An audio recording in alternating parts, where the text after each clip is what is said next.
এই 7 ফিট করে খুঁটি নেওয়ার পরে এখানে আমরা গর্ত করব। এই যে এইভাবে গর্ত করব, আপনারা দেখতে পাচ্ছেন।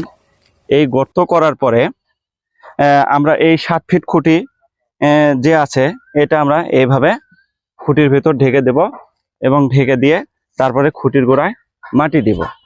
তো মাটি দেওয়ার পরে এই পাশে দিলাম, আবার এই পাশে দিলাম।